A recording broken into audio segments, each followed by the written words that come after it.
कि एक महिला मतलब क्या उसका मानसिक कटाक्ष रहा होगा कि उसे डर भी नहीं है कि मेरा पति का बॉडी इसी बाथरूम के अंदर में है। लोग भूत प्रेत से भी डरते हैं, आत्मा से डरते हैं, और ये महिला को सारा डर खत्म है। और कहीं ना कहीं अपने मतलब बाथरूम में उस सब को जिस तरह से वो ये करके और स्नान कर रही है और जिस तरह से उस घर में रह रही है, निश्चित सी बात मान के चलिए कि आज समाज की जो कठोरता है वो हमें देखने को मिल रही है। जो स्वतंत्रता महिलाओं को मिली, जो स्वतंत्र शिक्षा मिली, आज स्वतंत्र शिक्षा का ये परिणाम है कि आज महिलाओं का हृदय इतना कठोर हो चुका है कि आज वो किसी के कत्ल करना और किसी को नीले ड्रम में डाल देना, किसी को पहाड़ पर से बीग देना भी कोई बड़ी बात नहीं रह गई है। हमारे संविधान में चरित्रहीनता को लाइसेंस मिला। आज व्यक्ति इतने चरित्रहीन मानसिकता के हो गए हैं कि रिश्ते की दायरा क्या होती है, रिश्ते का प्रेम क्या होता है, रिश्ते का विश्वास क्या होता है, वो सारी हदें पार कर रहे हैं। अगर आपके घर की बहू बेटियां किसी पराये मर्द के साथ सो के आए तो क्या आपके नज़र में इज्जत होगा? जो आप समाज को गलत मैसेज दे रहे हैं तो बहुत ही गलत है। आज कहीं ना कहीं हमारे संविधान में, हमारे सिस्टम में और हमारे बड़े बड़े पद पर बैठे हुए हमारे जो भी पदाधिकारी हैं, सबकी मानसिकता इतनी ओछी और इतनी छोटी हो चुकी है और इतनी चरित्रहीन हो चुकी है कि आज हमारे समाज में लिविंग रिलेशनशिप को मान्यता दिया गया है। आज हमारे समाज में रोड रोड पर ओयो खुला हुआ है।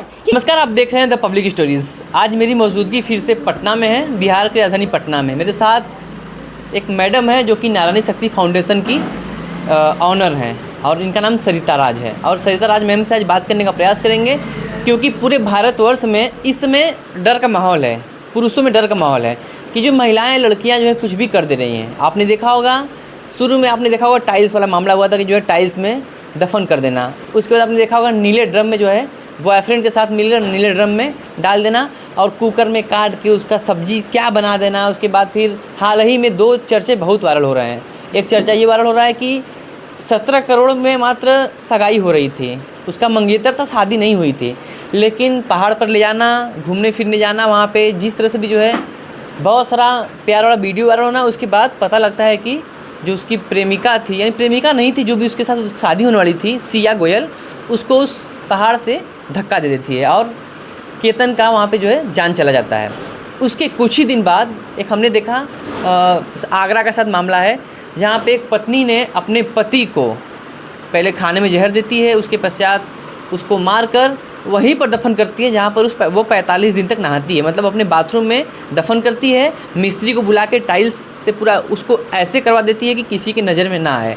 उसके पश्चात 45 दिन तक उसी के ऊपर खड़ी होकर उसी बाथरूम में नहाती भी है। उसको डर भी नहीं लगता है कि जिस जगह पे मैं नहा रही हूँ उस जगह मेरे पति का लाश, मैंने उस लाश को जो वहाँ पे दबाया हुआ है। इसी मुद्दे पर बात करने के लिए मेरे साथ सरिता मैडम है, जिस पर हम चर्चा करेंगे कि आजकल की लड़कियों का मन ऐसा बढ़ गया है कि अपने पति, अपने बॉयफ्रेंड, अपने प्रेमी तक का भी जो है जान नहीं छोड़ रही हैं। और एक तरफ जो है पुरुषों में डर का माहौल बना हुआ है कि जो है हम लोग सेफ़ कैसे रहेंगे। लोग पहाड़ पे जाने से डर रहे हैं, लोग अपने घर में नीला ड्रम रखने से डर रहे हैं, लोग कुकर तक लाने से डर रहे हैं, लोग टाइल्स लगवाने से डर रहे हैं, हर चीज़ से लोग डर रहे हैं। मैम कैसी हैं आप और इस मुद्दे पे आप क्या कहना चाहेंगे? बिल्कुल ठीक है मेरे भाई। क्या कहना चाहेंगे? आजकल लड़कियां बहुत ट्रेंड कर रही हैं, पुरुषों में डर का माहौल है, सत्य है ये बात, क्या कहना चाहेंगे ऐसे मामले पे? बिल्कुल डर का तो माहौल होना भी स्वाभाविक है क्योंकि जिस तरह के घटनाएं घटित हो रही है कि ये जो आप लास्ट में बोले हैं टाइल्स वाला घटना, ये तो अपने आप में और भी अचंभित कर देने वाली घटना है कि एक महिला मतलब क्या उसका मानसिक कटाक्ष रहा होगा कि उसे डर भी नहीं है कि मेरा पति का बॉडी इसी बाथरूम के अंदर में है। लोग भूत प्रेत से भी डरते हैं, आत्मा से डरते हैं, और ये महिला को सारा डर खत्म है। और कहीं ना कहीं अपने मतलब बाथरूम में उस सब को जिस तरह से वो ये करके और स्नान कर रही है और जिस तरह से उस घर में रह रही है, निश्चित सी बात मान के चलिए कि आज समाज की जो कठोरता है वो हमें देखने को मिल रही है। आज महिलाएं इतनी मानसिक और शारीरिक रूप से कठोर हो चुकी हैं कि अपने घर में एक सब के सीने पर टाइल्स लगाकर स्नान कर रही हैं। हम इसको इस तरह से भी रख सकते हैं, यानी कि इस तरह की जो महिला है वो बिल्कुल राक्षसी है। उसको हम एक साधारण एक नॉर्मल स्त्री की तुलना में ले ही नहीं सकते हैं। लेकिन मेरा ये भी कहना है कि देखिए बहुत ऐसी घटनाएं हमारे समाज में घटित होती थी कि दहेज के नाम पर महिलाओं को काफ़ी प्रताड़ित किया जाता था। तुम पराई हो, दूसरे घर की हो, इन सारे मुद्दों को लेकर महिलाओं को फांसी पे लटका दिया जाता था, आग में जला दिया जाता था। आज ये साबित हो रहा है कि अब कटाक्ष में और हिंसक विचार में महिलाएं भी पीछे नहीं रह रही हैं, क्योंकि देखिए महिलाओं का भी रेप होता है, रेप करके हत्या कर दिया जाता है। लोग तो ये कहेंगे कि आप महिलाओं को सपोर्ट कर रही हैं आपकी इस बात से।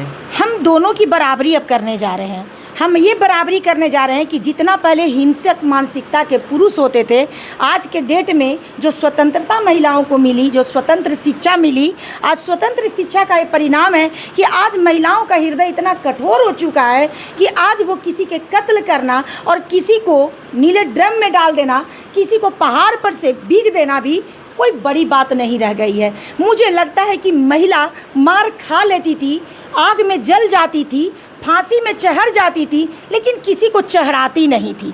लेकिन आज के डेट में वो बराबरी में आ गई है। तो बराबरी में वो शिक्षा में ही नहीं आई है, वो किसी भी क्षेत्र के विकास में ही नहीं आई है, वो कातलियाना अंदाज में भी आ गई है। इस चीज़ को हम साबित कर रहे हैं। हम महिला की प्रशंसा नहीं कर रहे हैं, हम जो कातलियाना अंदाज है उसका भी हम बात कर रहे हैं कि आज महिलाएं देख के मान के चलिए तो वो पहले जैसी सरल नहीं रह गई हैं। वो बदले की भावना रखती हैं। यदि आप महिला के साथ बुरा कीजिएगा तो वो भी आपके साथ बुरा घटना कर देंगी। बहुत इसके पहले भी और बहुत सारे घटनाएं हैं कि होटल में एक लड़का लड़की बॉयफ्रेंड गया है और लड़का बोल रहा है कि तुमको शादी नहीं करेंगे, तो उसका मेन पार्ट को काट दिया गया है। यानी कि कतलियाना अंदाज, वो कुछ भी कर देगी। अगर आप उसको धोखा देंगे तो आज के डेट में महिला जो है टिप एंड टैप, बात समझ गए ना, जैसे के साथ तैसा, उसी काम को वो अंजाम देने वाली हो गई हैं। तो मुझे लगता है कि मानवता शर्मसार हो रही है। हम न इसमें महिला का बात करेंगे न पुरुष का बात करेंगे। सबसे ज़्यादा अगर ऐसी घटनाओं को कोई अंजाम डालने मतलब जो अंजाम हो रहा है वो लाने वाला जो प्रक्रिया है, तो कहीं ना कहीं हमारे संविधान में ही है। अब बोलिएगा कि मैम आप संविधान पर उंगली उठा दिए, मैं डालूंगी इसलिए क्योंकि हमारे संविधान में चरित्रहीनता को लाइसेंस मिला। आज व्यक्ति इतने चरित्रहीन मानसिकता के हो गए हैं कि रिश्ते की दायरा क्या होती है, रिश्ते का प्रेम क्या होता है, रिश्ते का विश्वास क्या होता है, वो सारी हदें पार कर रहे हैं, चाहे वो महिला हो चाहे पुरुष हो। तो मुझे लगता है कि क्या किसी भी कानून में, हमारे भारतीय संस्कृति में क्या ये ऐसा आना चाहिए कि आप महिला हो तो आप किसी पुरुष के साथ लिव इन रिलेशनशिप में रहो, आप पुरुष हो तो किसी के साथ लिव इन रिलेशनशिप में रहो। वही कारण है कि जब किसी महिला चरित्रहीन पाई जा रही है तो पति उसको फांसी पे लटका दे रहे हैं, पति उसको घर से निकाल दे रहे हैं। और जब कोई पुरुष चरित्रहीन हो रहा है तो पत्नी क्या कर रही है कि पत्नी उसको कारनामा को अंजाम दे रही है। यानी कि अविश्वास, एक दूसरे के साथ जो सच्चे जीवन साथी बनने का जो भरोसा होता है वो टूटते हुए नज़र आ रही है। तो वो टूटने का कारण कौन है? अभी देख लीजिए कि अभी कहाँ पर ये कुंभ कहाँ पे आपको लगा था? प्रयागराज, मतलब वो इलाहाबाद कोर्ट से हमारे जज साहब का स्टेटमेंट है कि अब शादीशुदा महिला भी लिविंग में रह सकती है, शादीशुदा पुरुष भी लिविंग में रह सकते हैं। तो मैं जज साहब से पूछना चाहती हूँ, तब तो पूरे देश को आप पशुपना सिखा रहे हैं और अब देश में परिवार नहीं रहेगा। अगर आपके घर की बहू बेटियां किसी पराये मर्द के साथ सो के आए तो क्या आपके नज़र में इज्जत होगा? जो आप समाज को गलत मैसेज दे रहे हैं तो बहुत ही गलत है। आज कहीं ना कहीं हमारे संविधान में, हमारे सिस्टम में और हमारे बड़े बड़े पद पर बैठे हुए हमारे जो भी पदाधिकारी हैं, सबकी मानसिकता इतनी ओछी और इतनी छोटी हो चुकी है और इतनी चरित्रहीन हो चुकी है कि आज हमारे समाज में लिविंग रिलेशनशिप को मान्यता दिया गया है। आज हमारे समाज में रोड पर ओयो खुला हुआ है कि किसी भी बहन का इज्जत लूट लो, किसी के बेटी का इज्जत लूट लो और आराम से जाके दूसरे लड़की से शादी कर लो। तो ये जो चरित्रहीनता का जो तमाशा चल रहा है वही कारण है कि आज इस तरह की हत्याएं हो रही है और वही कारण है कि आज मनबरू तरीका से कोई बॉयफ्रेंड को मार रहा है, कोई गर्लफ्रेंड को मार रहा है, कोई पति को मार रहा है, क्योंकि चरित्रहीनता में कोई भी एक के साथ तो वफादारी दिखाना ही होगा। तो आज सबसे ज़्यादा अगर हमारे सिस्टम की गड़बड़ी है तो कहीं ना कहीं हमारे संविधान की गड़बड़ी है, जो उन्होंने अश्लीलता को लाइसेंस दिया है। ऐसे मैंने मैम बहुत सारे, क्योंकि पहले पुरुष प्रताड़ित करते थे, आज महिलाएं आप कह रही हैं कि उसका बदला ले रही हैं, मतलब आज महिलाएं जाग चुकी हैं और इसीलिए जो है इन सब घटनाओं को अंजाम दे रही हैं। हम बदला की बात नहीं आपसे किए हैं, हम बोल रहे हैं कि आज के डेट में दोनों का हृदय में एक जैसा कटाव आ गया है, यानी कि घृणा जो थी दोनों के हृदय में एक जैसा आ गया है, क्योंकि दोनों को ही चरित्रहीन होने के लिए न्यायालय से लाइसेंस दिया जा रहा है। तो जब चरित्रहीन महिला होगी तो आप उससे सच्चाई और अच्छाई की उम्मीद कैसे कर सकते हैं? हमारे पहले की शिक्षा में ये रहता था, character is a loss, everything loss.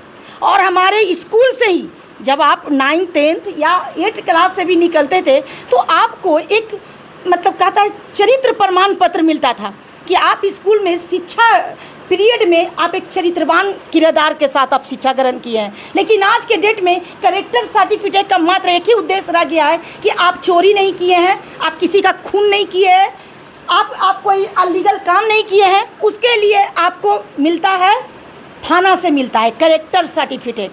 लेकिन आपका चरित्र कितना गिरा हुआ है, ना उस पर मुकदमा होता है और न चरित्र का आपको कोई लाइसेंस मिलता है। मैम इतने सारे टॉपिक है, लेकिन इसी टॉपिक में मुझे एक राजस्थान का मामला आ गया, राजस्थान के श्री गंगानगर का, जहाँ पे एक 13 साल की छोटी सी नाबालिग मासूम बच्ची का 32 लोगों ने मिलकर लगभग 4 दिन तक 3 होटलों में ले जाकर गैंगरेप किया। मात्र 13 साल की बच्ची थी, आज उसका देहांत भी हो चुका है। उस पर क्या कहना चाहेंगे जो 32 लोगों ने किया है? इसमें 32 पुरुष मिलके, और लोग आम आदमी नहीं थे, कोई होटल का मालिक था तो कोई बहुत बड़ा बिजनेसमैन था, ऐसे लोग थे। 13 साल की बच्ची का 32 लोगों ने मिलकर गैंगरेप किया और 4 दिन तक किया और 3 होटलों में इधर उधर ले जाया करते थे उसको। आज ये मुद्दा इसलिए अपराध का रूप ले रहा है क्योंकि इस मुद्दा में जो बच्ची है वो 13 साल की है, और 13 साल होने के वजह से हम लोग उसको अपराध के रूप में देख रहे हैं और कहीं ना कहीं सारे अपराधी अरेस्ट भी हो गए। लेकिन यही मुद्दा यदि आप एक 28 साल, 30 साल, 32 साल की महिला को ले लें तो ये मुद्दा चेंज हो जाएगा। फिर ये कहा जाएगा कि लिविंग में रहना तो कानूनन मान्यता प्राप्त है, और वो महिला का भी तो अपना इच्छा होगा जो 32 के साथ रह गई, 30 के साथ रह गई। तो मेरा यही कहना है कि अगर हमारे समाज में सभी पुरुष चरित्रहीन हो जाएंगे तो क्या उनके दिमाग में ये रहेगा कि ये 13 साल की बच्ची है, ये 10 साल की बच्ची है? क्योंकि मानसिकता तो चरित्रहीन हो गई है। तो चरित्रहीनता से आप कैसे अपेक्षा कर सकते हैं कि देश में हमारी बेटियों का सम्मान बढ़ेगा, देश में हमारे बेटियों का सम्मान का रक्षा होगा? जब हमारे देश में चरित्रहीनता को अपराध माना गया था उसी समय बलात्कार के कांड सामने आया करते थे, और आज तो चरित्रहीनता को ही लाइसेंस दे दिया गया है। तो आज अगर हमारी बेटियों के साथ ऐसी घटना घटित हो रही है तो इस घटना को अंजाम तक पहुंचाने वाले कौन है? यानी हमारा सिस्टम है। बिल्कुल। और हमारा सिस्टम ही है जो आज सारे पुरुषार्थ की मानसिकता को चरित्रहीन बना दिया है, जिसके वजह से 30 पुरुष एक बेटी पर भारी पड़े और एक बेटी का जीवन चला गया। और वो दरिंदे इतने दरिंदे हो चुके थे कि भूल गए थे कि ये मात्र 13 साल की बच्ची है और मेरे घर में भी मेरी ऐसी बहन होगी और मेरे घर में भी ऐसी मेरी बेटी होगी। लेकिन लोग क्या करेंगे? लोगों को इज्जत लूटने का लाइसेंस जो मिला हुआ है, ओयो जो खुला हुआ है, तो कारण यही है कि मात्र एज कम के वजह से आज अपराध रूप में हम वो आप बात कर रहे हैं। मैम सवाल मेरा वही अभी भी है जो देखा गया कि पहाड़ से ढकेल देना, उसके बाद फिर नीले ड्रम में भर देना, टाइल्स में दबा देना, ये सब हो तो गया है और आपने बता दिया कि क्या कारण से ये सब हो रहा है। ये सब इसमें कानून की गलती सब कुछ है। बिल्कुल कानूनी जो हमारी लिविंग रिलेशनशिप को जो मान्यता मिला है वही कारण है कि आज महिला पुरुष का रिश्ता भी नहीं बच पा रहा है, आज हमारी बेटियों का इज्जत नहीं बच पा रहा है, और आज चरित्रहीनता लोगों के मानसिकता पे इतना चढ़ गया है कि लोग तांडव कर रहे हैं और आए दिन हमारे बेटियों का शोषण, रेप होते हुए हत्या की जा रही है। और वही कारण है कि आज सरकार के द्वारा ओयो खोलवा दिया गया है, और वही कारण है कि आज हमारी बेटियां सुरक्षित नहीं हैं, क्योंकि हर रोड पर, हर चौराहे पे ओयो है। कहाँ पे हम किस जगह पे बेटी का हाथ खींचकर किस ओयो में ले जाकर उसके सम्मान को भंग किया जा रहा है, इसकी कोई गारंटी भी नहीं है। हमारी बेटियां अगर थाना तक पहुंच रही हैं, सोशल मीडिया तक मुद्दा आ रहा है, तो उस मुद्दे पे हम बात कर रहे हैं। लेकिन हो सकता है कि अभी हम और आप बात कर रहे हैं और हो सकता है कि हमारी 4 बेटियों का इज्जत लुटा भी रही होगी। तो कहीं ना कहीं चरित्रहीनता को बैंड किया जाए, सरकार से यही मांग है। और सबसे पहले करेक्टर जो देश की, चाहे महिला वर्ग हो चाहे पुरुष वर्ग हो, सबसे पहले चरित्रवान बनाने का ही प्रक्रिया में सरकार को आना चाहिए। चलिए, बहुत सारे सवाल हुए, उसके जवाब भी मिल गए। हालांकि आपने सुना जैसे जितनी भी लड़कियां आप तक जो है बहुत ट्रेंड में हैं, पुरुषों में जो है डर का माहौल है, उसका सबसे बड़ा जो मतलब गलत है सबसे बड़ा इसमें वो हमारा संविधान है, क्योंकि संविधान ने अगर ऐसी आज़ादी नहीं दी होती, और सबसे बड़ी चीज़ सिस्टम, अगर सिस्टम एक गलती पे, एक इस तरह के क्राइम पे एक्शन लेता तो अगले व्यक्ति का मन नहीं करता कि अगला घटना को हम जान दें। कुछ लोग का मन इसीलिए बढ़ जाता है कि अगले व्यक्ति पे एक्शन नहीं हुआ तो हमारे ऊपर भी नहीं होगा, इसीलिए जो है घटनाएं और ज़्यादा होती जा रही हैं। बाकी आपको क्या लगता है इसमें किसकी गलती है? महिला की खुद गलती है या सिस्टम की गलती है? चैनल से ये भी कहना चाहेंगे कि चाहे वो मर्द हो चाहे पुरुष हो, यदि किसी का हत्या करते हैं तो तुरंत उसको फांसी पर चढ़ा देनी चाहिए। और जैसे बिहार सरकार हमारे एनकाउंटर करते हैं, एक देश शहीद, एक हमारे देश के जवान को कहीं ना कहीं एनकाउंटर के नाम पे शहीद, भरत तिवारी की बात कर रहे हैं, भरत तिवारी, तो उसी तरह से अगर रेपिस्ट का तुरंत एनकाउंटर हो तो देश में ऐसे सरकार का जय जयकार भी हो सकता है। चलिए इस वीडियो को शेयर कीजिए। आपको क्या लगता है इन सब मामलों में कौन दोषी है? सिस्टम, संविधान, या फिर लोगों की मानसिकता, या फिर जो कानूनी एक्शन नहीं लिया जाता है उसके लिए जो लोगों का मन भर जाता है वो लोग जिम्मेदार हैं? शेयर कीजिए इस वीडियो को, और इस वीडियो के बारे में आप क्या कहना चाहेंगे, आपको इससे क्या सीख मिलती है, उसके लिए भी एक स्पेशल कमेंट जरूर कीजिएगा। अभी हम पटना में हैं, मेरे साथ सरिता मैडम है जो कि नारायणी शक्ति फाउंडेशन की अध्यक्ष हैं। आपको ये वीडियो कैसा लगता है एक कमेंट जरूर कीजिएगा। धन्यवाद।